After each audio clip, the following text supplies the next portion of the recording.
ಒಟಿಟಿಗೆ ಸಿದ್ಧವಾದ ಕಾಂತಾರ ಅಧ್ಯಾಯ 1. ಇವತ್ತಿನ ವಿಡಿಯೋದಲ್ಲಿ ನಾವು ನಿಮಗೆ ಕಾಂತಾರ ಅಧ್ಯಾಯ 1 ರಿಷಬ್ ಶೆಟ್ಟಿ ನಿರ್ದೇಶನದ ಸಿನಿಮಾ. ಈ ಮೂವಿ ಒಟಿಟಿಯಲ್ಲಿ ಯಾವಾಗ ರಿಲೀಸ್ ಆಗಲಿದೆ ಎಂಬುದರ ಬಗ್ಗೆ ಒಂದಿಷ್ಟು ಮಾಹಿತಿಯನ್ನ ಪ್ರಸ್ತುತಪಡಿಸುತ್ತಾ ಇದ್ದೇವೆ. ಅದಕ್ಕೂ ಮುಂಚೆ ಫಸ್ಟ್ ಟೈಮ್ ಯಾರು ವಿಡಿಯೋ ನೋಡ್ತಾ ಇದ್ದೀರಾ, ಎಲ್ಲರೂ ವಿಡಿಯೋ ಇಷ್ಟ ಆದ್ರೆ ನಮ್ಮ ಚಾನಲ್ ಅನ್ನು ಸಬ್ಸ್ಕ್ರೈಬ್ ಮಾಡಿ ಮತ್ತು ಸಪೋರ್ಟ್ ಮಾಡಿ. ಹಾಗಾದರೆ ವಿಡಿಯೋ ಅನ್ನು ಶುರು ಮಾಡೋಣ ಬನ್ನಿ.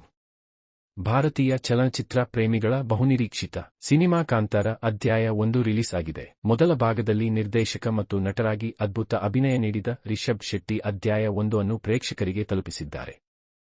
ಈ ಚಿತ್ರವು 3 ವರ್ಷಗಳ ಹಿಂದೆ ಸಂವೇದನಾಶೀಲ ಯಶಸ್ಸನ್ನು ಕಂಡ ಕಾಂತಾರದ ಪೂರ್ವಭಾವಿ ಸಿನಿಮಾ ಆಗಿ ಬಿಡುಗಡೆಯಾಯಿತು.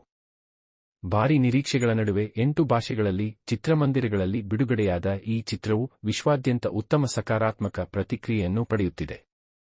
ಕಾಂತಾರ ಅಧ್ಯಾಯ 1 ಕನ್ನಡ, ಹಿಂದಿ, ತೆಲುಗು, ತಮಿಳು, ಮಲಯಾಳಂ, ಬಂಗಾಳಿ, ಇಂಗ್ಲಿಷ್ ಮತ್ತು ಸ್ಪ್ಯಾನಿಷ್ ಭಾಷೆಗಳಲ್ಲಿ ಸುನಾಮಿ ಎಬ್ಬಿಸಿದೆ. ಕಾಂತಾರ ಅಧ್ಯಾಯ 1 ಈ ವಾರಾಂತ್ಯದಲ್ಲಿ ಸದ್ದು ಮಾಡಲು ಸಿದ್ಧವಾಗುತ್ತಿದೆ. ಮೊದಲ ಪ್ರದರ್ಶನದಿಂದಲೇ ಯಶಸ್ಸಿನ ಮಾತುಗಳನ್ನಾಡುತ್ತಿದೆ. ಈ ಚಿತ್ರದಲ್ಲಿ ರಿಷಬ್ ಶೆಟ್ಟಿಗೆ ನಾಯಕಿಯಾಗಿ ರುಕ್ಮಿಣಿ ವಸಂತ್ ನಟಿಸುತ್ತಿದ್ದಾರೆ. ಜಯರಾಮ್, ಗುಲ್ಶನ್ ದೇವಯ್ಯ, ಪ್ರಮೋದ್ ಶೆಟ್ಟಿ, ಪ್ರಕಾಶ್ ತುಮಿನಾಡ್, ರಾಕೇಶ್ ಪೂಜಾರಿ, ದೀಪಕ್ ರಾಮ್ ಪಣಜಿ, ಹರಿಪ್ರಸಾದ್ ಮತ್ತು ಇತರರು ಪ್ರಮುಖ ಪಾತ್ರಗಳನ್ನು ನಿರ್ವಹಿಸಿದ್ದಾರೆ. ಹೊಂಬಾಳೆ ಫಿಲ್ಮ್ಸ್ ಬ್ಯಾನರ್ ಅಡಿಯಲ್ಲಿ ವಿಜಯ್ ಕಿರಂಗದೂರ್ ಮತ್ತು ಚಲುವೇಗೌಡ ಅವರು ಸುಮಾರು ರೂ.ಗಳ ಬೃಹತ್ ಬಜೆಟ್ನಲ್ಲಿ ನಿರ್ಮಿಸಿದ್ದಾರೆ.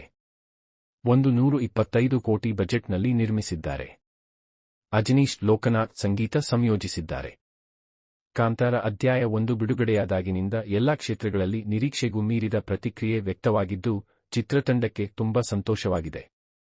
ಈ ಸಂದರ್ಭದಲ್ಲಿ ಈ ಚಿತ್ರದ ಒಟಿಟಿಗೆ ಮತ್ತು ಡಿಜಿಟಲ್ ಹಕ್ಕುಗಳನ್ನು ಯಾವ ಕಂಪನಿ ಪಡೆದುಕೊಂಡಿದೆ, ಇದು ಯಾವಾಗ ಸ್ಟ್ರೀಮಿಂಗ್ ಆಗಲಿದೆ, ವಿವರಗಳು ವೈರಲ್ ಆಗುತ್ತಿವೆ. ಕಾಂತಾರ ಅಧ್ಯಾಯ 1ರ ಹಕ್ಕುಗಳನ್ನು ಅಮೆಜಾನ್ ಪ್ರೈಮ್ 125 ಕೋಟಿಗೆ ಪಡೆದುಕೊಂಡಿದೆ. ಚಿತ್ರವು ಥಿಯೇಟ್ರಿಕಲ್ ಬಿಡುಗಡೆಯಾದ 4 ರಿಂದ 6 ವಾರಗಳ ನಂತರ ಒಟಿಟಿಗೆ ಸ್ಟ್ರೀಮಿಂಗ್ನಲ್ಲಿ ಲಭ್ಯವಿರುತ್ತದೆ. ಅಂದರೆ ಕಾಂತಾರ ಚಾಪ್ಟರ್ 1 ಚಿತ್ರವು ಅಕ್ಟೋಬರ್ 30, 2025 ರಂದು ಅಮೆಜಾನ್ ಪ್ರೈಮ್ ವಿಡಿಯೋದಲ್ಲಿ ಒಟಿಟಿಯಲ್ಲಿ ಬಿಡುಗಡೆಯಾಗಲಿದೆ. ಥಿಯೇಟರ್ನಲ್ಲಿ ಬಿಡುಗಡೆಯಾದ ಸುಮಾರು 4 ವಾರಗಳ ನಂತರ ಈ ಚಿತ್ರವು ಸ್ಟ್ರೀಮಿಂಗ್ ಆಗಲಿದೆ. ಈ ಚಿತ್ರದ ಸ್ಯಾಟಲೈಟ್ ಹಕ್ಕುಗಳು 80 ಕೋಟಿ ಮತ್ತು ಆಡಿಯೋ ಹಕ್ಕುಗಳು 30 ಕೋಟಿ ರೂಪಾಯಿಯವರೆಗೆ ವ್ಯವಹಾರ ಮಾಡಿದೆ. ನಾಟಕೇತರ ಹಕ್ಕುಗಳ ವ್ಯವಹಾರವು 235 ಕೋಟಿ ರೂ. ಎಂದು ವ್ಯಾಪಾರ ಮೂಲಗಳು ತಿಳಿಸಿವೆ.